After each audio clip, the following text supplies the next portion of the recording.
जंहिंजे लाइ समूरा माण्हू परेशान आहिनि। महांगाई जेकी ॾींहों ॾींहुं तेज़ी सां वधी रही आहे। निगरान हुकूमत उन खां अॻी हुकूमत में ई तमामु घणी महांगाई हुई, मथां निगरान हुकूमत आई जंहिंजी ज़िम्मेवारियूं हुयूं त हू चूंडूं कराईंदी, पर लॻी ईअं रहियो आहे उन्हनि जे क़दमनि मां त हू चूंडूं कराइनि न, पर जीअं त महांगाई करण लाइ निगरान थी आया आहिनि। अचण सां ई जेके पुठियों जेके हुकूमतुनि जूं कसरूं हुयूं उन्हनि कढी छॾियूं आहिनि। अवाम जी चेल चिॿी थी चुकी आहे। ईअं चइजे की अहिड़ा लफ़्ज़ ई न आहिनि जो महांगाईअ जो बम चइजे, अघ शयुनि जा आसमान ते पहुचाया विया आहिनि। अवाम सख़्तु परेशान आहे। उन समूरी सूरताल में IMF जूं शर्तूं पूराई करण लाइ सॼो जो सॼो बोझ अवाम ते पइजी रहियो आहे। ख़ासि तौर ते उहो तबिको जेको ग़रीब तबिको, हेठियो तबिको, उहो पिसजी रहियो आहे। असां हिन अहम सूरताल ते ॻाल्हि ॿोल कंदासीं। बिजलीअ जा अघ उहे तेज़ी सां अॻियां वधी रहिया आहिनि, तेज़ी सां उन्हनि में इज़ाफ़ो आहे। ग़रीब माण्हूअ जे पहुच खां बिजली जा अघ वधी चुका आहिनि। गैस जा अघ वधाया पिया वञनि। पेट्रोल जा अघ तेज़ी सां वधी रहिया आहिनि, जिथे रुकजण जो नालो ई न पियो वरितो वञे। अञा किथे दंग कंदा अघ का ख़बर कोन्हे का। इन समूरी सूरताल में माण्हू कीअं सर्वाइव कंदा, माण्हू कीअं गुज़ारो करे सघंदा, आख़िर इन जा सबब कहिड़ा आहिनि। IMF जे मुआहिदे जूं शर्तुनि जी पूरायूं आख़िर कहिड़ियूं कहिड़ियूं अञा कयूं वेंदियूं, किथे ही मामिलो दंग कंदो, बिजली गैस जा तेज़ी सां अघ वधण जा सबब कहिड़ा आहिनि। जॾहिं त कोयलो हिते मौजूदु आहे, मुल्की जेके इदारा आहिनि निजकारीअ जे हवाले सां बि फ़ैसिला कया था वञनि, PI हुजे ॿिया इदारा, उन जा कहिड़ा सबब आहिनि। इन समूरी सूरताल ते असां ॻाल्हि ॿोल कंदासीं। छो जो जॾहिं मार्केटुनि में वञूं था, आम माण्हूअ जी जॾहिं असां हालात ॾिसूं था, हाणे को अहिड़ी शइ नज़र मां नथी गुज़रे मार्केटुनि में, साई भाॼी हुजे, चांवर हुजे, गिहु हुजे, जेके खाधे पीते जूं शयूं आहिनि, त का अहिड़ी शइ हुजे, ख़ाली पटाटा हुजनि, अहिड़ी शइ हुजे जंहिंजो 100 रुपए किले खां को अघु घटि हुजे, तेल जो अघु हुजे, समूरनि शयुनि जा जेके दालनि जा अघु हुजनि, पतीअ जो अघु हुजे, उहो ग़रीब माण्हूअ जे जंहिंजी 700 रुपया ॾियारी आहे, 1000 रुपयो ॾियारी हाणे चइजे, 2000 रुपया बि अगरि ॾियारी चइजे त उन मां बि उनजी पूरत नथी थी सघे। इन अहम मामले ते ॻाल्हि ॿोल कंदासीं। मुआशी माहिरनि सां खे असां लाइन ते वरितो आहे, उन्हनि खां राया वठंदासीं, तजवीज़ूं वठंदासीं, सबब मालूम कंदासीं त आख़िर इन जा सबब छा आहिनि ऐं हीउ मामिलो दंग किथे कंदो, बहितरी कॾहिं ईंदी। इन मामले ते ॻाल्हि ॿोल कंदासीं। असांखे जॉइन कयो आहे डॉक्टर रहीम बख़्श सूमरो, मुआशी माहिर आहिनि। डॉक्टर नवेद अहमद शेख, मुआशी माहिर आहिनि, उन्हनि बि जॉइन कयो आहे। डॉक्टर मज़हर अली ॾोतियो साहब बि जॉइन कयो आहे, IT स्पेशलिस्ट आहिनि, उन्हनि बि जॉइन कयो आहे। दुनिया टेक्नोलॉजीअ में तेज़ी सां वधी रही आहे। टेक्नोलॉजीअ में असां किथे पहुता आहियूं, अॼु उन ते बि असां ॻाल्हि ॿोल कंदासीं। ऐं अतीक़ुर रहमान साहब मुआशी माहिर आहिनि, उन्हनि बि असांजो जॉइन कयो आहे। तव्हां सभिनी खे सर वेलकम थो चइजे। डॉक्टर रहीम बख़्श सूमरो साहब, ॻाल्हि ॿोल जी शुरूआति तव्हां खां था कयूं। हिन सूरताल में मुआशी माहिर तव्हां आहियो, हिन ई समाज में रहो था, इन्हनि घिटियुनि में वञो था, मार्केटुनि में वञो था, घिटीअ जे इन तजुर्बे खां ऐं मुआशी जेकी इंटरनेशनल सूरताल आहे उन समूरे खां तव्हां वाक़ुफ़ु आहियो। कीअं था हिन सूरताल खे ॾिसो, सबब कहिड़ा आहिनि ऐं हीउ मामिलो कहिड़े तरफ़ वञी रहियो आहे? जी बिस्मिल्लाहिर्रहमानिर्रहीम। अदा ॾिसो, हिन वक़्तु जेके मुआशी हालात आहिनि उहे ॾाढा गंभीर मुआशी हालात आहिनि। छो जो असां जेका पूरी इकोनॉमी आहे उहो बेस ई डॉलर ते करे थी। जेतिरो डॉलर जे मुक़ाबले में रुपी जेको आहे डिप्रीशिएट थींदो, ओतिरो उनजो जेको असरु आहे उहो तव्हांजी महांगाई ते पवंदो। जेतिरी महांगाई वधंदी त ज़ाहिर आहे ओतिरा माण्हुनि सां मसइला पैदा थींदा। त यानी हिकिड़ो जेको आहे हिकिड़ो सर्किल आहे, हिकिड़ी शइ मां डॉलर वधी वियो त मुक़ाबले में उनजे मुक़ाबले हर शइ जेका तव्हांजी वधी वेंदी। सो जंहिंसां मुआशरे में हिकिड़ा समाजी ऐं मुआशरती मसइला बि वधंदा, गुरबत बि वधंदी। तो बहरहाल ज़ाहिर आहे हिन वक़्तु जेकी बिजली जा अघु वधियल आहिनि, पेट्रोल जो ताज़ो जेको तक़रीबन 23 खां 36 रुपया क़ीमत जेका वधी आहे, ऐं इन खां अलावा जेके गैस जा जेके जेका वधिया आहिनि, डॉलर, इहे सभु मामला अॻिते हली करे गंभीर जेका सूरत मुल्क में पैदा करे सघनि था। बल्कि हिन वक़्तु उहा पैदा थी चुकी आहे त न असांजी जान जेको आहे महफ़ूज़ आहे, न असांजो माल बि महफ़ूज़ आहे, ऐं न ई असांजी इज़त महफ़ूज़ आहे।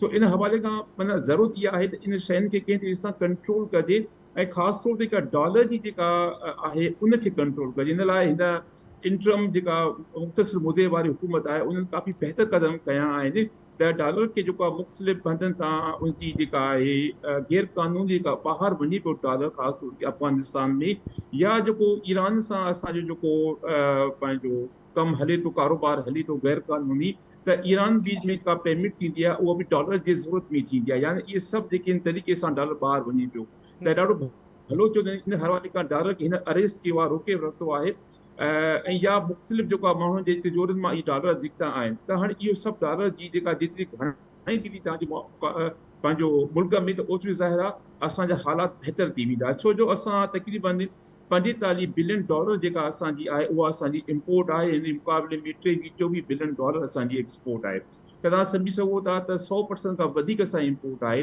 त हाणे इम्पोर्ट खे हासिल करण जे लाइ असांखे जेको आहे वधि खां वधि डॉलर हुजे ऐं बहिसत जेको आहे ज़री मुल्क हुते बि ॾाढी अफ़सोस जी ॻाल्हि आहे त असां जेके ज़री जिन्सूं आहिनि उहे खोड़ सारियूं असां ॿाहिरों पंहिंजो इम्पोर्ट घुरायूं था गुज़िरियल साल बि $10 बिलियन जी जेको आहे असां तक़रीबन जेके ॿाहिरियूं शयूं घुरायूं सो बहरहाल इहे कुझु सिचुएशन आहिनि जेकॾहिं हिन ते कंट्रोल कयो ख़ासि तौर ते डॉलर जे कॾहिं कंट्रोल जेतिरो थिए त ओतिरो वधीक सूरत हाल असांजी बहितर थी। बिल्कुलु डॉक्टर साहब जे तव्हां बिल्कुलु ठीकु था चओ त डॉलर ते अगरि ज़ाब्तो अची थो वञे रुपए जो क़दुरु वधे थो त सूरत हाल बहितर थी सघे थी। डॉक्टर नवेद अहमद शेख साहब अॼु जेको डॉलर जे हवाले सां ॿुधायो थो वञे त $1.45 सस्तो पिणु थियो आहे हिन सूरत हाल में जिते पेट्रोल जा अघ बि तेज़ी सां वधनि था बिजली जा अघ बि वधनि था ऐं असां वटि जेके पावर प्रोजेक्ट्स आहिनि उहे उन जे लाइ मक़ामी कोयलो बि मौजूदु आहे IMF जूं मथां शर्तूं बि आहिनि त तव्हां छा था सम्झो त भला इहे कॾहिं इन मामलनि में बहितरी अची सघंदी ऐं IMF जा भला रुॻो शर्त ग़रीब आवाम लाइ आहिनि जो ग़रीब आवाम जेको आहे हेठियों तबिको आहे उहो घणो पीसिजे थो हिन में। महिरबानी असलम साहब जेकॾहिं असां सिचुएशन सॼी खे ॾिसूं हिकिड़े आम माण्हू जी नज़र सां त आम माण्हू जेतिरो बेवस अॼुकल्ह जे दौर में पाण खे महसूसु करे रहियो आहे शायदि कंहिं दौर में महसूसु कयो हुजे। मंथली इनकम आहे जेका लिमिटेड आहे गुज़िरियल 4 सालनि खां जेका रियल परचेज़िंग पावर आहे उहा घटि थी आहे या शायदि अधु थी आहे या उन खां बि घटि थी वई आहे। उनजो जेको हिकिड़ो कारण शुरूअ में ॿुधायो वियो हुयो उहो हुयो डॉलर जेको $100 खां वधियो गुज़िरियल 3-4 सालनि खां ऐं जेको आहे 350 340 ओपन मार्केट में हले पियो इंटर बैंक में 300 302 306 ताईं हले पियो। उन सां गॾु गॾु जेका गवर्नमेंट जी टैरिफ जी पॉलिसी हुई उहा ₹60 लीटर इन खां लीटर पेट्रोल जी प्राइस खां शुरू थियो ऐं हिन वक़्तु तव्हां ॾिसो था उहो ₹330-331 वधी चुको आहे माना गुज़िरियल हिकिड़े महीने में ₹60 जेको आहे लीटर जी प्राइस वधी चुकी आहे। हाणे जेकॾहिं असां गुज़िरियल 2-3 महीननि खे ॾिसूं त डॉलर जी प्राइस ओपन मार्केट में बि 340-50 खां हेठि अची करे मुख़्तलिफ़ स्टिंग ऑपरेशन्स थिया जंहिंमें डॉलर ज़ब्त कया विया जंहिंमें कुझु मेयर्स वरिता विया सिक्योरिटी एक्सचेंज कमीशन ऐं ॿियनि इदारनि जे तरफ़ां ऐं मुख़्तलिफ़ जेके मनी चेंजर्स हुआ उते माण्हू विहारिया विया ऐं चेक कयो वियो त ओपन मार्केट वारो rate first time inter bank खां बि घटि थी वियो माना हिन वक़्तु ₹280 में बि कोई डॉलर वठण जे लाइ तयारु कोन्हे छाजे करे ट्रेडिंग हुनजी जेका इलीगल थिए पई उहा ट्रेडिंग घटि थी वई आहे। इन सॼे सिनारियो में ॾिसो त हिकु पासे ॾांहुं डॉलर घटि थी रहियो पहिरियां त पेट्रोल जी प्राइस वधाई वेंदी इहो चई करे त इंटरनेशनल प्राइस वधी रही आहे पेट्रोल जी ऐं डॉलर जेको आहे उनजो वैल्यू वधी रहियो आहे इन जे करे असांजी मजबूरी आहे त असां पेट्रोल जी प्राइस वधायूं जॾहिं त गुज़िरियल 2 महीननि खां असां ॾिसूं पिया त डॉलर जी प्राइस घटि थी वई आहे पेट्रोल जी प्राइस ओतिरी वधी आहे मतिलबु $40 डॉलर जी प्राइस घटि थी आहे ₹60 पेट्रोल जी प्राइस वधी वई आहे त इहा बेसिकली मईशत खे हलाइण जो तरीक़ो त न आहे माना मार्केट इकोनॉमी न आहे इहा जंहिंमें असां चऊं त बाबा मार्केट में डिमांड वधी आहे उनजे करे प्राइस वधाइणी पई आहे बल्कि इहो चइजे त गवर्नमेंट टैरिफ आयो आहे। हाणे सवाल इहो आहे त IMF जेको कर्ज़ ॾिनो आहे पोइ हुकूमत एडवर्टीज़मेंट ते पंहिंजी हुकूमत बचाइण ते या ॿियनि उन जेको आहे उन ते ख़र्च कया विया आहिनि अरबे रुपया। जेकॾहिं असां सिर्फ़ु इहो ॾिसूं पोयनि ॾींहंनि में इंफॉर्मेशन आई त 12 अरब रुपया सिर्फ़ु गवर्नमेंट जी एडवर्टीज़मेंट ते लॻाया विया। मां थुल्हे लेखे जेको आहे बिजलीअ जे क्राइसिस जे हवाले सां थोरी कैलकुलेशन कई त 12 अरब रुपयनि जो मतिलबु छा आहे।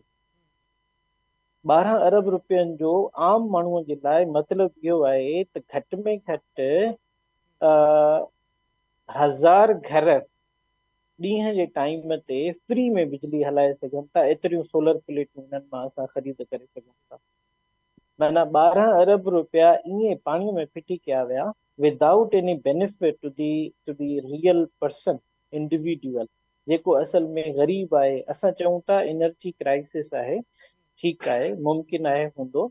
असां इहो सम्झूं था त एनर्जी जेका इलेक्ट्रिसिटी प्रोडक्शन आहे उन में प्रॉब्लम आहे या बि मञूं था, तव्हांखे बेनिफिट ऑफ डाउट ॾियूं था। हालांकि जेकॾहिं टेक्निकली कैलकुलेट कयूं त जेतिरा मेगावाट असां प्रोड्यूस था कयूं ऐं जेतिरा मेगावाट असांजी डिमांड आहे उन में एॾो वॾो गैप न आहे जो असां वटि डिमांड पूरी न थी सघे। हा ठीकु आहे, वञूं था, पर जेकॾहिं असां वटि एनर्जी क्राइसिस वाकई आहे, असांजी एनर्जी प्रोडक्शन जेको आहे पेट्रोल ते थिए थी जंहिंजे करे प्रोडक्शन महांगी आहे, त पोइ सोलर वारे पासे ॾे छो तव्हां इन क़िस्म जी पॉलिसी रखी वेठा आहियो जो आम माण्हू खे उहा सहूलियत न आहे ॾियणु। तो हिन वक़्तु एनर्जी में इलेक्ट्रिसिटी प्राइसिस, पेट्रोल प्राइसिस, इहे ॿ अहिड़ियूं प्राइसिस आहिनि जेके गवर्नमेंट पाण वधाए रही आहे। इहो मार्केट इकोनॉमी न आहे, इहा इंटरनेशनल इकोनॉमी न आहे, इहा कंहिं बि क़िस्म जी कंहिं बि पासे न काई कंडीशन कोन्हे। जेकॾहिं IMF जी कंडीशन आहे त उहे कंडीशन इहा आहे त हू पंहिंजा रेवेन्यूज़ चेक था करणु चाहिनि त बाबा जेकॾहिं असां कर्ज़ु ॾिनो आहे त कर्ज़ जी किस्त असां वटि हुजणु घुरिजे। पर जंहिं लेवल ते प्राइसिस वधी रहियूं आहिनि इहो बेसिकली कर्ज़ जी वापसी जी ॻाल्हि नथा करनि। इहो बेसिकली इहो आहे त ग़रीब जे जेका रत ऐं पसीने जी जेका पघर जी कमाई आहे उहा कमाईअ मां एलीट क्लास जेको आहे उहो अयाशी करे सघे। तो इहो गवर्नमेंट जो या इदारनि जो फेलियर आहे जो आम माण्हू खे का सहूलियत न ॾेई सघिया आहिनि। इंटरनेशनली बि जेकॾहिं असां ॾिसूं त उन में इलाही प्रॉब्लम्स मतिलबु आहिनि, पर डोमेस्टिकली हिकु त इलेक्ट्रिसिटी प्राइसिस, ॿियो पेट्रोल जी प्राइसिस आहे, टियों मथां वरी जेको इहो बैंक में इंट्रेस्ट रेट रखियो अथनि। मतिलबु बिज़नेस करण जा सभु दरवाज़ा दग बंदि थी विया आहिनि। हिन वक़्त जी डेटा जे मुताबिक़ 400 नंढनि खां वॾा यूनिट्स जेके स्मॉल एंड मीडियम एंटरप्राइज़िस आहिनि मुल्क में सिर्फ़ु बिजलीअ जी महांगी हुजण जे करे बंदि थी विया आहिनि जो उन्हनि जी कॉस्ट ऑफ प्रोडक्शन एॾी आहे जो हू उनखे सर्वाइव नथा करे सघनि। प्रॉफिट मार्जिन रखनि था त प्राइस वधी थी वञे, प्राइस वधी थी वञे त ख़रीद करण वारो कोई बि कोन्हे। ऐं ॿिए पासे ॾांहुं जेकॾहिं नवां बिज़नेसिस खोलण जे लाइ के कर्ज़ हूंदा आहिनि, का ईज़ी लोन पॉलिसी हूंदी आहे, उहा अवेलेबल कोन्हे। इन्वेस्टमेंट पॉलिसी, तव्हांजी ट्रेड पॉलिसी, तव्हांजी एक्सपोर्ट पॉलिसी, तव्हांजी इंडस्ट्रियल पॉलिसी गुज़िरियल 70 सालनि खां कोन रही आहे काई बि फेडरल गवर्नमेंट जी। ऐं नई वरी उन सां गॾु गॾु का प्रोविंशियल गवर्नमेंट्स खे पॉलिसीज़ ॾेई सघंदा आहिनि। ही जेको आम माण्हू पंहिंजी मदद पाण जे तहत पाण पंहिंजे सर्वाइवल जे लाइ जेके नंढा वॾा बिज़नेसिस करे रहियो हुयो ऐं उन्हनि बिज़नेसिस जे थ्रू मुल्क खे फ़ाइदो ॾेई रहियो हुयो, अॼु जे प्रोडक्शन कॉस्ट वधण जे करे, डॉलर जे वधण जे करे, इन्फ्लेशन जे वधण जे करे, इंट्रेस्ट रेट जे वधण जे करे अॼु उहो आम माण्हू बि जेको मुल्क जी GDP में कॉन्ट्रीब्यूट करे रहियो उहो मरी रहियो आहे, उहो बि पंहिंजा बिज़नेसिस ख़तमु करे रहियो आहे। हिन वक़्तु पूरे मुल्क में पॉलिसी न हुजण जे करे असां वटि ईज़ी मनी माना सवला पैसा कमाइण जा तरीक़ा ॻोल्हे रहिया आहिनि। कोई करंसी ट्रेडिंग छा आहे, ईज़ी मनी आहे। आम मतिलबु लॻाए छॾियो, डॉलर वठी रखी छॾियो, उन ते प्रॉफिट कमाईंदा रहो, ईज़ी मनी। रियल एस्टेट में जेको आहे माण्हू पैसा हणंदा रहे, इहे टोटली नॉन प्रोडक्टिव सेक्टर्स आहिनि। इन्हनि सां सिर्फ़ु ज़ाती फ़ाइदो थी सघे थो, इकोनॉमी में वैल्यू एडिशन काई न सीड़प करे रहिया आहिनि जेको आम माण्हू ग़रीब माण्हू वटि न डॉलर आहे, न यूरो आहे, न उन वटि पाउंड आहे त उहो सीड़प कंदो। आम माण्हू त वीचारो अटे में, दालनि में ऐं भाॼियुनि में इन्हनि में फाथल आहे। जी जी डॉक्टर साहब पाण ॻाल्हि जी जी जी जी बिल्कुलु बिल्कुलु डॉक्टर साहब पाण ॻाल्हि ॿोल जारी रखूं था। अतीक रहमान साहब असां सां गॾु मौजूद हैं। अतीक साहब, डॉक्टर नवेद अहमद शेख साहब बातचीत कर रहे हैं, वो बता रहे हैं कि मुल्क के 400 से ज़्यादा छोटे बड़े यूनिट बिज़नेस के वो बंद हो चुके हैं। निजकारी की तरफ PIA उनकी निजकारी की बातें की जा रही हैं। क्या समझते हैं आप, स्टैंड बाय मुआहिदा था, ये उसके असरात हैं या कोई और वजूहात है? बहुत शुक्रिया आपका। मैं सुन रहा था उनकी बात गौर से और वो बिल्कुल ठीक कह रहे थे। असल में बात क्या है कि हमारे जो इन्फ्लेशनरी प्रेशर्स है ना वो दिन पर दिन बढ़ते चले जा रहे हैं जी। और वो जो बात कह रहे थे वो यही कह रहे थे कि कॉस्ट ऑफ डूइंग बिजनेस और कॉस्ट ऑफ प्रोडक्शन जो है वो बढ़ती चली जा रही है। जब कॉस्ट ऑफ डूइंग बिजनेस और कॉस्ट ऑफ प्रोडक्शन बढ़ेगी तो लाभ महला कॉस्ट ऑफ कमोडिटी जो है वो महंगी से महंगी होती चले। आगे आदमी की खरीद की कुव्वत जो है वो खत्म हो चुकी है। जब आप ये चीज़ों को महंगा करेंगे और ये महंगी हो जाएंगी, कॉस्ट ऑफ डूइंग बिजनेस महंगा होने की वजह से, कॉस्ट ऑफ प्रोडक्शन महंगा होने की वजह से, तो वो मजीद बेचारा खरीद नहीं सकेगा। एक कॉमन आदमी की बात हो रही है, अब ये हो रहा है कि देख रहे हैं कि पेट्रोल के प्राइसेस ठीक है इंटरनेशनली बहुत बढ़ रहे हैं, ब्रांड बढ़ता चला जा रहा है, उसका असर हमारी डोमेस्टिक मार्केट पे बहुत ज्यादा पड़ा है। और क्या हो रहा है कि हमारे जो प्राइसेस बढ़ रहे हैं इससे सबसे ज्यादा जो है वो हमारी पब्लिक ट्रांसपोर्ट और गुड्स ट्रांसपोर्ट मुतासिर होगी। पब्लिक ट्रांसपोर्ट का क्या है कि वो किराया बढ़ रहा है, रेल का किराया बढ़ रहा है, जहाज का किराया बढ़ रहा है, बसों के किराए बढ़ रहे हैं, ट्रक के किराए बढ़ रहे हैं। अब क्या हो रहा है, फार्म टू मार्केट और फ्रॉम प्रोडक्शन टू मार्केट हर चीज महंगी से महंगी होकर के पहुंच रही है। उससे क्या हो रहा है कि इन्फ्लेशन बढ़ रहा है, कॉस्ट बढ़ रही है चीजों की, कंज्यूमर गुड्स के प्राइसेस बढ़ रहे हैं। और ये एक बड़ा इकोनॉमिक फॉर्चून है कि एक आम आदमी पहले खरीदो फरोख्त की पोजीशन में नहीं था, अब जाने उसकी बाइंग पैरिटीज नहीं थी, अब वो उसकी प्रॉब्लम ये हो गई कि वो उनको छू भी नहीं सकता। इस सूरत हाल में हम देख रहे हैं कि हमारे एनर्जी टैरिफ जो हैं वो भी अपनी तरफ से ह्यूज हैं, ह्यूज, और उन पर हमने इतनी बात की है, उन पर कोई भी असर नहीं हुआ कि वो टैरिफ को कम करने की कोशिश की जाए। बजाय उसके उल्टा ये है कि जो नए बीज आ रहे हैं उसमें फ्यूल कॉस्ट एडजस्टमेंट के एक नई क्लॉज लग कर आती है और उससे क्या होता है कि ये इलेक्ट्रिक के बिल मजीद बढ़ जाते हैं। जब फ्यूल प्राइस बढ़ेगा तो फ्यूल कॉस्ट एडजस्टमेंट की लाइन भी वहां पर आएगी और उस बिल में इजाफा होगा। इससे वही असर होगा जिसको मैं शुरू में कह रहा था कि इन्फ्लेशनरी प्रेशर्स बढ़ते चले जाएंगे। Inflationary pressures cost of doing business और कॉस्ट ऑफ प्रोडक्शन को बढ़ा रहे हैं, कॉस्ट ऑफ कंज्यूमर गुड्स को बढ़ा रहे हैं, कॉस्ट ऑफ किचन आइटम्स को बढ़ा रहे हैं। आपका दूध आना महंगा हो गया, सब्जी आनी महंगी हो गई, आपका फल आना महंगा हो गया, आपकी गंदम आनी, चावल आना, दालें आनी, सब महंगी। जब इतनी महंगाई होगी तो इन्फ्लेशन कहाँ पर चला जाएगा? हम इन्फ्लेशन को किधर कंट्रोल कर रहे हैं, मेरी समझ में नहीं आ रहा। हम तो इंटरेस्ट रेट पर इंटरेस्ट रेट बढ़ाते जा रहे हैं। वही मेरी पुरानी बात कि मुझे समझ नहीं आती कि इंटरेस्ट रेट बढ़ाने से आप इन्फ्लेशन को किधर कंट्रोल कर रहे हैं। 1 साल से इंटरेस्ट रेट बढ़ रहा है, आप मुझे बताओ इन्फ्लेशन किधर कम हुआ, कौन सी जगह कम हुआ? भाई आपका सबसे ज्यादा जो इन्फ्लेशन है जिसकी हमको फिक्र है वो ये है कि वो आपका फूड इन्फ्लेशन है। खाने पीने की अशिया के दाम आसमानों पे पहुंच चुके हैं। ठीक है हमारे यहाँ फ्लड आया, कैलेमिटीज आई, उसके बाद भी कवर हो सकती थी चीजें, लेकिन ठीक है ये मजबूरियां हैं हमारी जिसमें हम देख रहे हैं कि हमारे टैरिफ इलेक्ट्रिसिटी के किसी तरह कम होने का नाम नहीं दे रहे। दिन पर दिन एक नया चीज उसमें ऐड होकर वो बढ़ता चला जा रहा है। सेल टैक्स पे कोई शर्त, फिर एक और सेल टैक्स, फिर इनकम टैक्स, फिर पता नहीं विथहोल्डिंग टैक्स, कौन कौन से टैक्सेस भी लगे हुए हमारे। हमेशा एक ही रिक्वेस्ट की गई है कि ठीक है ये मसाइल हैं अपनी जगह, मजबूरियां हैं, लेकिन आम आदमी क्या करे? 84% component of the society is a common man. Is common man का क्या होगा? इसको खाना भी खाना है, बच्चों की फीसें भी देनी है, घर का किराया भी देना है, घर में दूध भी लाना है, बीमारी होती है तो दवाई भी लानी है। बिल्कुल अतीक साहब, ये सारा कुछ वो कैसे करेगा? इसके लिए कोई ना कोई रास्ता तो निकलना चाहिए ना, और वो रास्ता ये होना चाहिए बिल्कुल अहम बात कि है हमारे टैरिफ्स को कोई ना कोई तरीके से कम किया जाए, पेट्रोल के प्राइसेस को लेके आए। डोमेस्टिकली जो इस पे इतना असर पड़ रहा है ये मुस्तकिल बढ़ते चले जा रहा है। मैंने रिक्वेस्ट की थी पिछले प्रोग्रामों में भी कि अगर आप उतने प्राइस कम नहीं कर सकते तो कम से कम आधे तो कम करते, थोड़ा तो रिलीफ मिले आम आदमी को।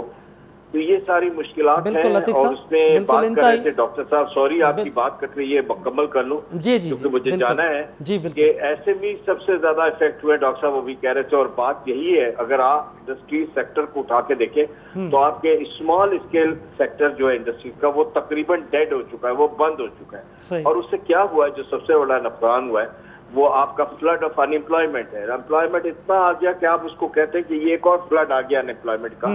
और जब इंडस्ट्रीज नहीं चलेगी, कॉटेज इंडस्ट्री बंद हो जाएगी, तो जाहिर सी बात है लोग बेरोजगार होंगे। और जब बेरोजगार होंगे तो जिसके पास थोड़ा पैसा है वो थोड़ा बहुत तो कुछ कर रहा है, तो ये तो बेचारा कुछ भी नहीं कर सकेगा। इसके लिए कोई स्पेशल अलाउंस होना चाहिए, कुछ होना चाहिए।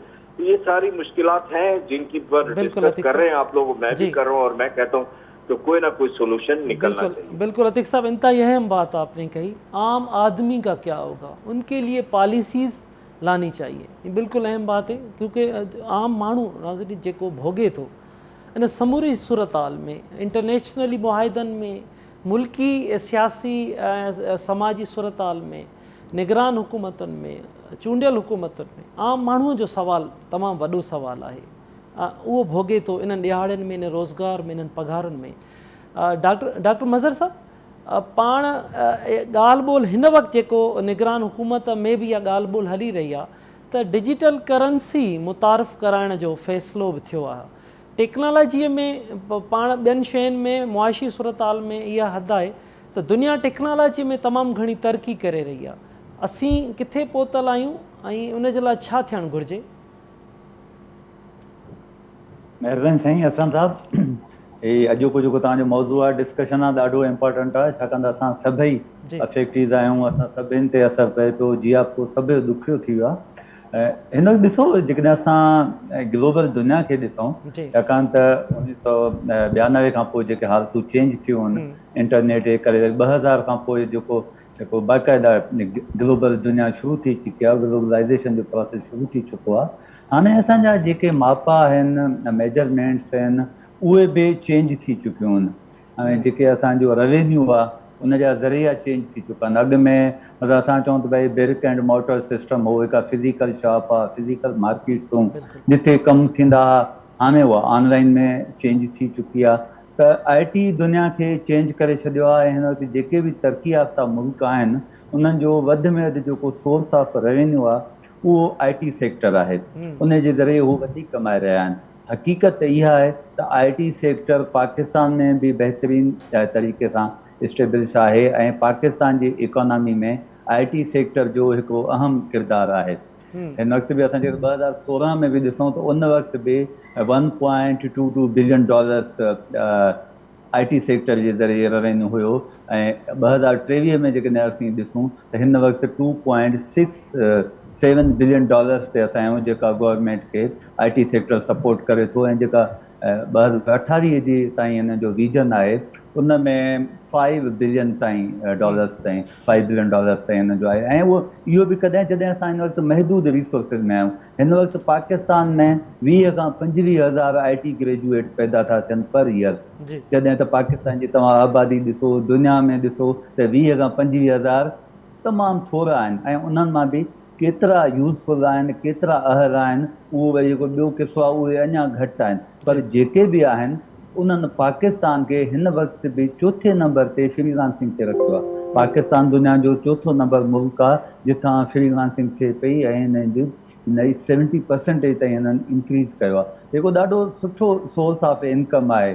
असां कंप्यूटर सॉफ्टवेयर दुनिया खे जेको आहे 60% असां पाकिस्तान सिर्फ़ु कंप्यूटर सॉफ्टवेयर ॾिए पियो, 25% असां कंसल्टेंसी ॾियूं पिया ऐं 13% असां ॿियूं सर्विसिस ॾियूं पिया। अहिड़ी तरह IT सेक्टर में असीं इनेबल इलाही आहियूं। असां वटि स्टार्टअप्स बि बहितरीनु थी चुका आहिनि, जीअं दराज़ तव्हां ॾिसो, अलीबाबा ॾिसो, ईज़ी पे, सां ॿिया इलाही आहिनि। पर ॻाल्हि इहा आहे त इन जो तादाद घणो न आहे, जंहिंखे गवर्नमेंट फोकस करे न पई। तव्हां कुझु वक़्तु अॻु में इहा ख़बर ॿुधी हूंदी त करीम जेका उनजी सेल थी आहे, उबर जॾहिं हुनखे परचेज़ कयो त $3.1 बिलियन में थी आहे। पाकिस्तान जो डेफिसिट केतिरो आहे? मुंहिंजे घर में 2 बिलियन आहे न। हिकु कंपनी जेका सेल थी आहे, करीम उबर जॾहिं परचेज़ कई त $3.1 बिलियन में थी, ओनली वन कंपनी। जॾहिं त पाकिस्तान में हिन वक़्तु जेके असां वटि कंपनीज़ आहिनि बि त उहे बि मुंहिंजे घर में 2000 खां मथे आहिनि, 2016 आहिनि या 2000 ताईं आहिनि। त हिकु कंपनी जॾहिं पाकिस्तान खे एॾो ॾिए थी, जेकॾहिं फोकस कनि IT सेक्टर ते, IT पार्क्स ते ई फोकस कनि। IT पार्क हिन वक़्तु पाकिस्तान में उनजी 13 आहिनि, 13 आहिनि। इन्हनि खे वधाइणु खपे त असांजी इकोनॉमी एॾी वधी वेंदी जो असां ॿियनि मामलनि ॿिया जेका असांजा सोर्सिस आहिनि उन्हनि जी त ज़रूरत हूंदी, पर IT सेक्टर उन्हनि खे बि कवर करे छॾींदो। त पाकिस्तान में जेका IT पोज़ीशन आहे उहा ग्रोइंग आहे, ऐं मुंहिंजे ख़्याल में को ॾाढो बहितरीनु सोर्स आहे जेको पाकिस्तान खे पाकिस्तान जी इकोनॉमी खे मेंटेन करे रहियो आहे। पर उन जा मसइला आहिनि, गवर्नमेंट उन्हनि जे मसइलनि खे कोन पई ॾिसे। असां वटि इंटरनेट जो मसइलो आहे, हिन वक़्तु बि असीं 4G ते आहियूं, उहे बि बिग सिटीज़ में। तव्हां लारकाना ॾिसो, खैरपुर ॾिसो, जेकाबाद ॾिसो, ॿिया इहे ॾिसो त उहे 3 हिन ते हलनि पिया, G ते या 2.5G ते। इन में हिकु फ्रीलांसर कीअं कमु कंदो, हिकु डेवलपर कीअं कमु कंदो जॾहिं के रिसोर्स न हूंदा। वरी टैक्स जे हवाले सां, सिक्योरिटी जे हवाले सां इलाही इशूज़ आहिनि। अदरवाइज़ IT हिन वक़्तु ॾाढो बहितरीनु सोर्स आहे जेको पाकिस्तान जी इकोनॉमी खे तेज़ी सां ग्रो करे पियो, ऐं इहो ग्रो कंदो जेकॾहिं उनखे प्रॉपर फोकस कयो वञे। उनजी मिनिस्ट्री में जेको मिनिस्टर आहे या उनजो जेको मिनिस्ट्री जा जेके सेक्रेटरीज़ आहिनि उहे IT जा ई माण्हू हुजनि। हाणे हिते नॉन प्रोफेशनल माण्हू खे मिनिस्टर बनाए थो वञे, सेक्रेटरी बनाए थो वञे, उन्हनि खे विजन जी ख़बर न आहे। पोइ हू छा पिया कनि, उनखे जेको स्टाफ गाइड करे पियो, उन गाइड ते हू पॉलिसियूं ठाहिनि पिया। पॉलिसी बि तव्हां ॾिसो त हीअ बि सभु पुराणी पॉलिसियूं ठहियूं आहिनि, उन में अपग्रेडेशन जी ज़रूरत आहे। दुनिया हिन वक़्तु 5G ते आहे, 2030 में 6G ते अचण वारा आहिनि। असां अञा उते आहियूं। इन हवाले सां असांजी जेको प्रोसेसिंग आहे थोरी स्लो थी पई, अदरवाइज़ IT हिन वक़्तु ॾाढो बहितरीनु सोर्स आहे। बिल्कुलु डॉक्टर साहब, बिल्कुलु सही था चवां। डॉक्टर रहीम बख़्श साहब, डॉक्टर मज़हर अली जी तव्हां ॻाल्हि ॿोल ॿुधी रहिया आहियो। इहा साॻी ॻाल्हि तव्हां खां बि मालूम कजे त डिजिटल करंसीअ जे हवाले सां मुतारफ़ कराइण जूं ॻाल्हियूं थियूं हलनि, त छा हिकु सुवाल इहो थो जुड़े त डिजिटल करंसी सां छा मुआशी सूरत हाल में कुझु बहितरी ईंदी? ऐं ॿियो इदारनि जी निजकारी, ॿियो सुवाल आहे तव्हां खां, त छा इहे जेको फ़ैसिला कया था वञनि निजकारीअ सां, त छा मुआशी सूरत हाल बहितर थींदी या इन सां वेतर ख़राब थींदी? हा जी, सही जी मज़हर साहब ॾाढी सुठी ॻाल्हि कई त भई जेको आहे डिजिटल जेको असां पंहिंजी इकोनॉमी खे कयूं।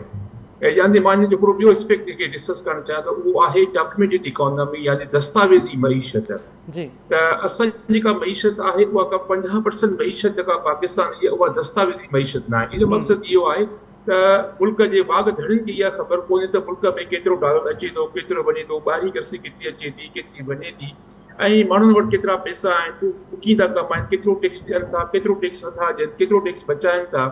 त हाणे इहे सभु जेको आहे, हाणे 50% तव्हांजी दस्तावेज़ी मईशत आहे या डॉक्यूमेंट इकोनॉमी आहे, त 50% बार तव्हांजी ग्रे इकोनॉमी आहे, यानी असां जेके अंडरग्राउंड इकोनॉमी बि चवंदा आहियूं, त जंहिंमें जेके बि ग़लति कम थींदा आहिनि उहो अंडरग्राउंड इकोनॉमी सां मनशियात जो कारोबार थिए थो।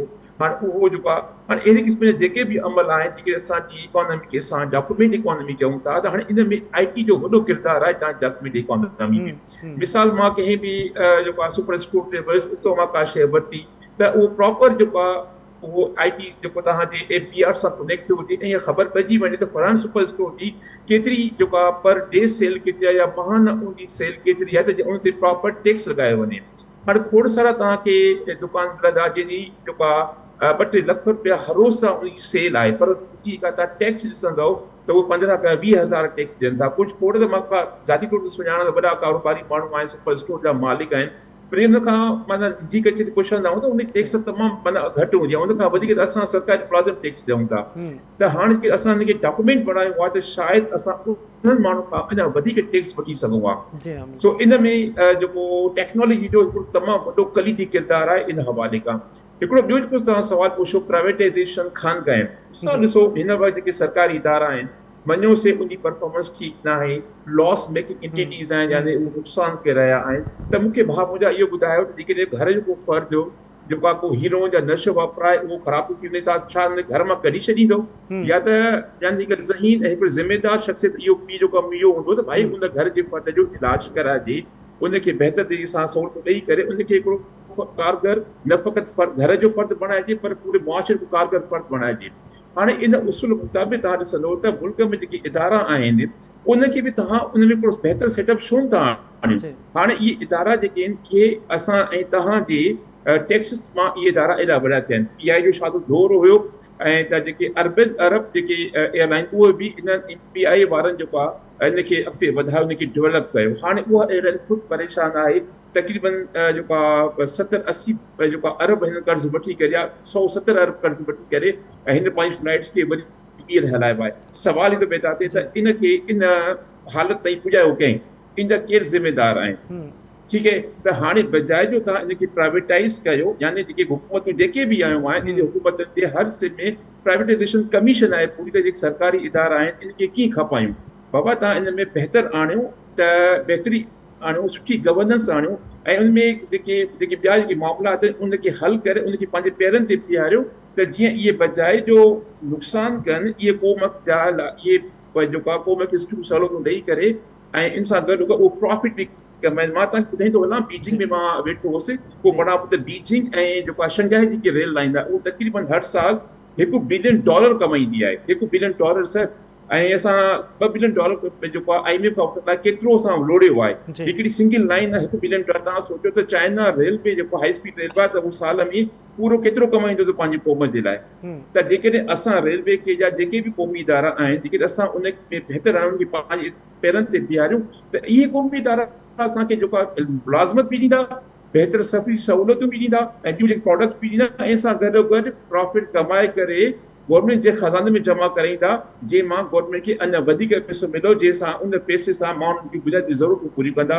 तालीम, सिहत, ॿियूं जेके बि शयूं आहिनि सभु उन मां पूरी करे सघजनि थियूं। बजाए उनखे खपाइजे बहितर इहो आहे उनखे बहितर करे, छो जो इहो असां तव्हां सभिनी जो ज़ाती मिल्कियत गॾियल असासो आहे ऐं कंहिं बि हुकूमत खे इहो अख़लाक़ी जवाज़ न आहे जो उनखे पंहिंजी मर्ज़ी सां खपाए करे ऐं उनखे आम माण्हू खे ॾियनि। असल में इहे फ्रंट मैन हूंदा आहिनि जेके खपाइनि, इन जे पोयां जेके हूंदा आहिनि इहे माण्हू इहे हूंदा आहिनि जेके वरी उनखे वठी करे तव्हांजा खोड़ सारा अॻ में माज़ी में जेके इदारा विया आहिनि उनजी बि तव्हां जेकॾहिं ट्रेस कयो, इन ख़रीद करण वारा केरु? इहे सभु इहे वॾा जेके सियासतदान असल में जेको आहे वॾा पंहिंजे सरमाएदार इहे ख़रीद कंदा आहिनि सरकारी इदारनि खे। भाउ मुंहिंजा त मसइलो इहो आहे त इनखे बहितर बणायो बजाए खपाइण जे।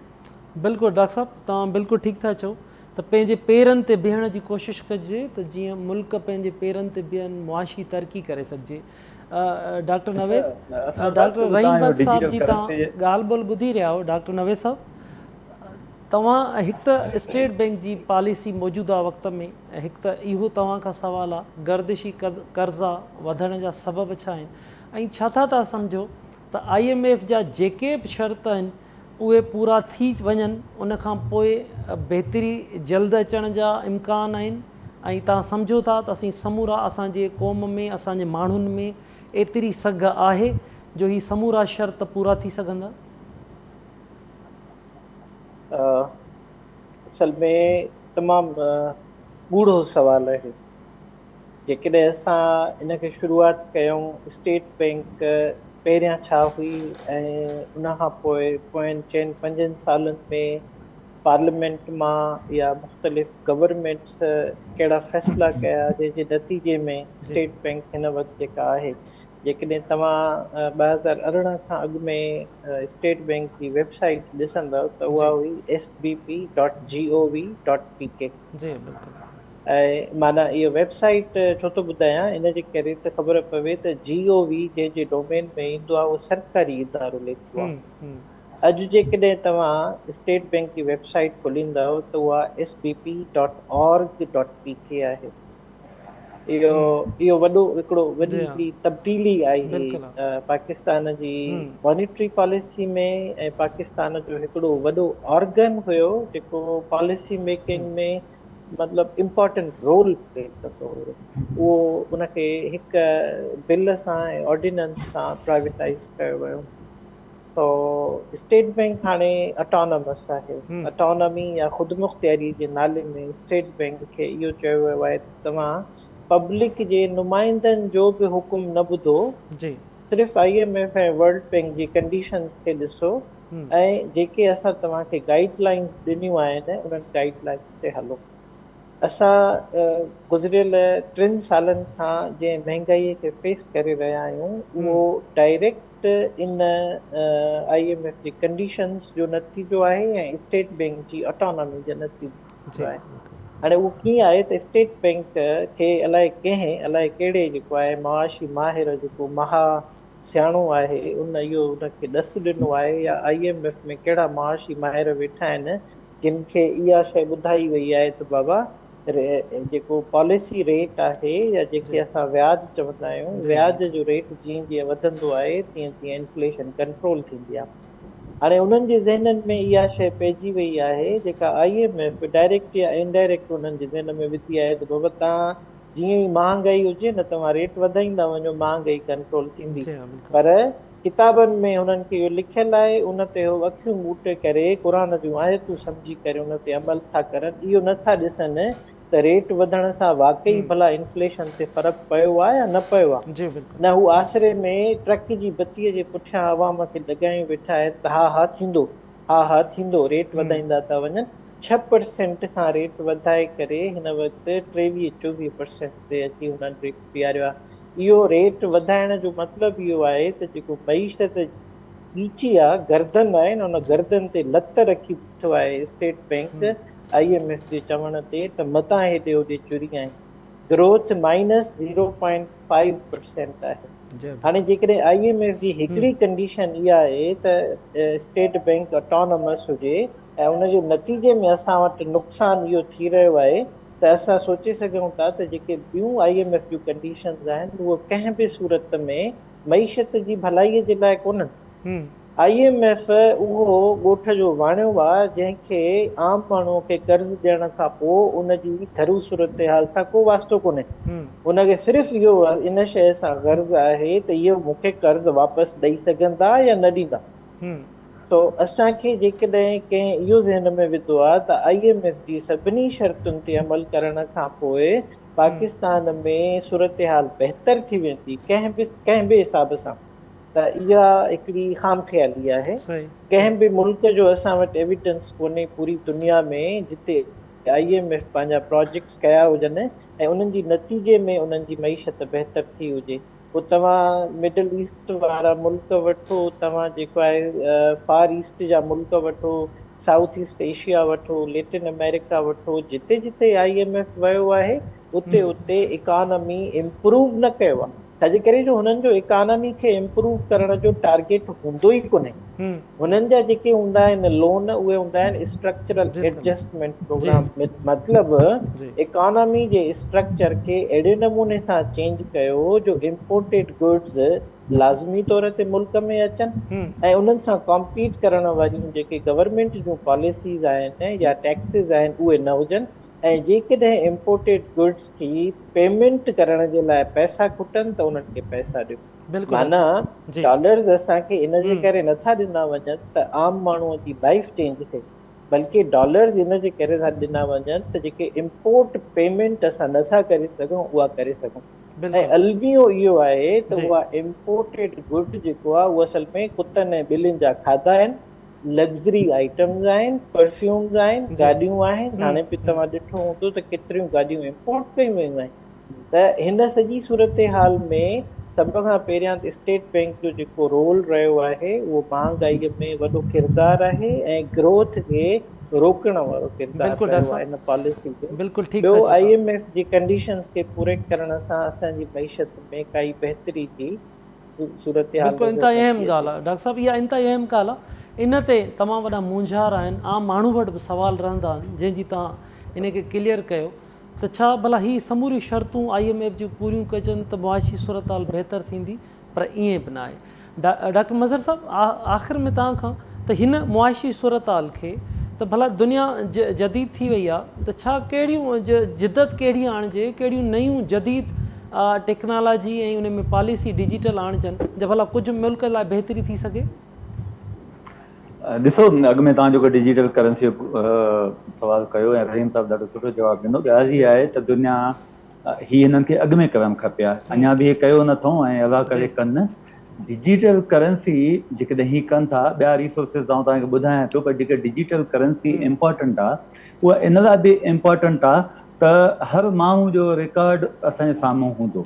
मसलन हिकु माण्हू आहे, उनजी पघार 1 लख आहे, 2 लख आहे, हर महीने उनजो ख़र्चु 3 लख आहे, त त डिजिटल करेंसी जे ज़रिए तव्हांखे इहा ख़बर पइजी वेंदी, हुनजी बैलेंस शीट ईंदी, ही हर महीने हेॾा पैसा किथां थो आणे, त करप्शन कंट्रोल थींदी नंबर 1। नंबर 2, असांजूं ट्रांज़ेक्शन्स थींदियूं उन मां गवर्नमेंट खे ऐं इदारनि खे बि इहा ख़बर पवंदी त असां कहिड़ियूं ट्रांज़ेक्शन कयूं था, ऐं असां जेके क्रॉस बॉर्डर ट्रांज़ेक्शन कयूं था उहे असांजूं कहिड़ा असां आइटम इम्पोर्ट कयूं था, कहिड़ियूं परचेसिंग ॿाहिरां कयूं था, या कहिड़े मद में असां ॿाहिरि पैसा मोकिलियूं था, इधर एजुकेशनल पर्पज़ लाइ मोकिलियूं था, या शॉपिंग लाइ मोकिलियूं था, या कंहिं बिज़नेस जे पर्पज़ लाइ मोकिलियूं था, त उहा शइ असेस थींदी, इवेल्यूएट थी वेंदी, जेका हींअर न पई थिए। पर इहा एॾी आसान बि न आहे। हाणे ही चाइना खे फॉलो करे रहिया आहिनि डिजिटल करेंसी इम्प्लीमेंटेशन में, त जीअं चाइना जो जेको मॉडल आहे उहो ई कंदासीं। चाइना जो ॾाढो बहितरीनु मॉडल आहे, मसलन उते जेको वीचेट हू यूज़ था कनि, सभु शयूं उन्हनि जे ज़रिए कनि था, हर शइ उते डिजिटल करेंसी जे ज़रिए आहे। इवन ATM जो यूज़ घटि आहे। हिन वक़्तु बि पाकिस्तान में बि उहे माण्हू जेके मोबाइल ऐप यूज़ कनि था, त उहे ATM बि चेक त परे जी ॻाल्हि आहे, ATM बि घटि यूज़ था कनि, पर हिन पैसा आहे, यू पैसा आहे, मोबिलिंक जा डिफरेंट पैसा आहिनि। या हिन जेके कुझु माण्हू ॻाल्हि पिया कनि बिटकॉइन जी, त छा दुनिया में बिटकॉइन हिकु सवाल निशान आहे, कंट्री हुन ते ट्रस्ट न पिया कनि, छाकाणि हुनजी पॉलिसी अञा रूल आउट न थी आहे। पाकिस्तान में जेकॾहिं डिजिटल करेंसी लॉन्च कनि था, त उन लाइ ही कहिड़ी पॉलिसी लॉन्च कनि था, जेकॾहिं 100% चाइना खे बि कनि था, त छा असांजो इकोनॉमिक सिस्टम, हितां जो बैंकिंग सेक्टर सभु चाइना मुताबिक़ आहे? ऐं चाइना में जेको बैंकिंग सिस्टम आहे उहो सॼो ब्लॉक चेन बेस्ड आहे। जेको तव्हां चयो न हिते असां छा आहियूं, त उतां जो बैंकिंग सिस्टम सॼो ब्लॉक चेन आहे। असां वटि अञा ताईं जेको बैंकिंग सिस्टम आहे उहो सेंट्रलाइज़ सिस्टम आहे। मीन्स असां तव्हां वटि कंहिं हिकु A बैंक जो ATM कार्ड आहे ऐं उनजो सर्वर वेझी थो वञे, त तव्हां ॿी कंहिं बि बैंक में, इवन उन बैंक में बि तव्हां ट्रांज़ेक्शन नथा करे सघो, न थियो मोबाइल, न थियो ATM। त इहो वॾो हिकु फेलियर आहे। पर चाइना में ईअं न आहे, उते ब्लॉक चेन आहे। तव्हांजो जेकॾहिं सर्वर इन केस उन बैंक जो डाउन बि आहे, त ब्लॉक चेन जे ज़रिए जंहिं बैंक मां तव्हां कढो था उतां तव्हांजी ट्रांज़ेक्शन थींदी, ऐं जीअं तव्हांजो सर्वर अपडेट थियो त उहा ट्रांज़ेक्शन उते अपडेट थींदी। त ट्रांज़ेक्शन उते स्टॉप न पई थिए। त छा असां ब्लॉक चेन त अञा हिते लॉन्च ई न कई आहे, ब्लॉक चेन कंहिं बि बैंक लॉन्च न कई आहे, इवन स्टेट बैंक हुनखे न कयो आहे। त इहो वॾो बैरियर आहे। अचो साइबर सिक्योरिटी, सेंट्रलाइज़ सिस्टम तव्हां ॾिसो हिते केतिरियूं बैंकूं हेक थियूं आहिनि। लास्ट ईयर तव्हां नेशनल बैंक जो ॾिठो, ॿियनि बैंकनि जा ॾिठा, ATM सेंट्रलाइज़ सिस्टम ईज़ी टू हेक आहे। ब्लॉक चेन सिस्टम एॾो ईज़ी टू हेक न आहे। त छा असां वटि साइबर सिक्योरिटी जो को प्रॉपर सिस्टम आहे? जेके बैंक्स आहिनि, मूंखे हैरान थी जॾहिं लास्ट ईयर नेशनल बैंक जो प्रॉब्लम थियो, ख़बर पई त उन्हनि जो सिस्टम पुरानो सिस्टम हो। त छा असांजूं बैंक्स अपडेटेड आहिनि? त अहिड़े क़िस्म जा असांखे ब्लॉक चेन, साइबर सिक्योरिटी ऐं IT इंफ्रास्ट्रक्चर उहो केतिरो आहे? सिर्फ़ु बैंक जो IT इंफ्रास्ट्रक्चर खपे, या असांजे इदारा ऑर्गेनाइज़ेशन जो बि खपे? छाकाणि त बैंक कनेक्टेड हूंदी, जेकॾहिं असां डिजिटल करेंसी में वञूं था त इदारा बि उन्हनि सां कनेक्टेड थींदा। मीन्स इदारा बि जेके ट्रांज़ेक्शन्स कंदा उहे डिजिटल करेंसी में कंदा, न के हू चेक बुक में या ॿिए कंहिं में। त उहे असांजा इदारा IT इंफ्रास्ट्रक्चर जे हवाले सां केतिरा स्ट्रांग आहिनि, उते साइबर सिक्योरिटी केतिरी स्ट्रांग आहे, ब्लॉक चेन खे उन्हनि केतिरो यूज़ कयो आहे। अचो जेकॾहिं असां हिते त छा जेके यूफोन ऐं ॿिया असां जेके ऑपरेटर जे ज़रिए जेको असां मोबाइल नेटवर्क कयूं था, त उहे केतिरा आहिनि? हिन वक़्तु यूफोन तव्हां जेकॾहिं कराची में यूज़ कयो त तव्हांखे 4G ते आहे, पर तव्हां सिंध जे ॿियनि ज़िलनि में वञो तव्हांखे 3G ते ईंदी। त उहा असांखे डिजिटल करेंसी केतिरी ॾींदी? त इन्हनि इहे रिसोर्सिस ॾाढा इम्पोर्टेंट आहिनि। त असां IT इंफ्रास्ट्रक्चर कंट्री में केतिरो कयो आहे? असां हिन वक़्तु 5G खे लॉन्च न करे सघियो आहे, ऐं असांजो ब्लॉक चेन केतिरे बैंक में आहे। अदरवाइज़ डिजिटल करेंसी मुंहिंजे ख़्याल में हिन मुल्क जे तरक़ी जो राज़ आहे। जेकॾहिं असां डिजिटल करेंसी ते अची था वञूं त असांजो हिकु त प्रिंटिंग जो तमामु घणो ख़र्च बची पवंदो इदारनि जो। Number 2, transaction safe and proper हूंदियूं। नंबर 3, करप्शन ख़तमु थी वेंदी। नंबर 4, जेका इनकम टैक्स, जीअं रहीम साहब ॿुधायो, हिकिड़ो शाहूकारु आहे, हू कमाए त फॉर एग्ज़ाम्पल असां मिनिमम ते बि अचूं 20,000 थो, त हुन 20,000 मां हू टैक्स केतिरी थो ॾिए? जॾहिं त मां प्रोडक्ट सेल थो करे त हुन खां हू टैक्स वठे थो, गवर्नमेंट खे केतिरी थो ॾिए? डिजिटल करेंसी जे करे, डिजिटल ट्रांज़ेक्शन जे करे गवर्नमेंट खे पूरी जी पूरी टैक्स ईंदी, जंहिंसां मुल्क जा। तव्हां बिल्कुलु ठीकु था चओ त डिजिटल करेंसीअ तरफ़ अचिजे त इन सां मुआशी बहितरी अची सघे थी। सॼी दुनिया जदीद थी वई आहे। वॾी महिरबानी डॉक्टर मज़हर अली ॾोतियो साहब, तव्हां असांखे वक़्तु ॾिनो। Doctor R.B. सुमरो साहब, तव्हांजी महिरबानी। डॉक्टर नवेद अहमद शेख साहब, अतीक रहमान साहब, तव्हां सभिनी जी महिरबानी। इंतिहाई अहम ॻाल्हि ॿोल नाज़रीन तव्हां ॿुधी। मुल्क जी मुआशी सूरत हाल इन में को शक न आहे, इंतिहाई ख़राबु आहे। ग़ुर्बत तमामु घणी तेज़ी सां वधी रही आहे। ग़ुर्बत जी लकीर खां बि हेठि माण्हू ज़िंदगी गुज़ारण ते मजबूर आहिनि। जेको मज़दूरी ॾियाड़ी आहे उन मां हिन महांगाईअ में किथे बि उन ग़रीब जो जेकी ॾियाड़ीअ मां पूरो नथो थिए त उहो घर जो गुज़र सफ़र कीअं करे, बिजली जो बिल, गैस जा बिल, पेट्रोल, ॿारनि जी फीस, घर वग़ैरह समूरे सूरत हाल खे कीअं ॾिसे। इन समूरे सूरत हाल में जॾहिं मजमूई तौर ते समूरो अवाम परेशान हुजे, सभु जा सभु माण्हू परेशान हुजनि, आम माण्हू, बिज़नेसमैन, नौकिरी पेशा सभु माण्हू परेशान हुजनि, त हुकूमत खे इन ते सीरियस नोटिस वठी पॉलिसीज़ जोड़ण जी ज़रूरत आहे।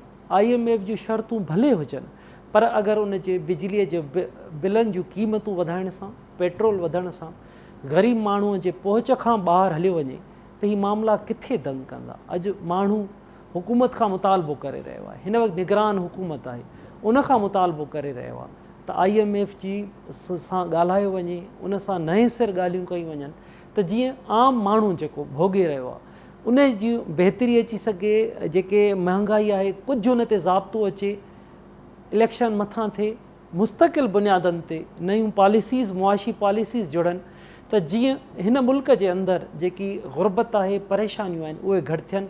जेके वसीला आहिनि उहे तमामु घणा आहिनि, कोयलो, पेट्रोल, समूरी शयूं मदनियात आहे, पर उन ते पॉलिसीज़ जोड़ण जी ज़रूरत आहे त जीअं मुल्क में बहितरी अचे ऐं ग़रीब माण्हू जेको आहे उन जो हीउ जेको ॾुखियो मामिलो आहे, ग़ुर्बत जो मामिलो, चुल्ह जो मामिलो, पंहिंजे ॿचनि जे पेट जो मामिलो, उहो हल थी सघे। नवनि इशू सां गॾु ॿीहर गॾु हूंदासीं। तेसिताईं पंहिंजे मेज़बान असलम हैदर खे ॾींदा इजाज़त। अल्लाह वाहिगुरु।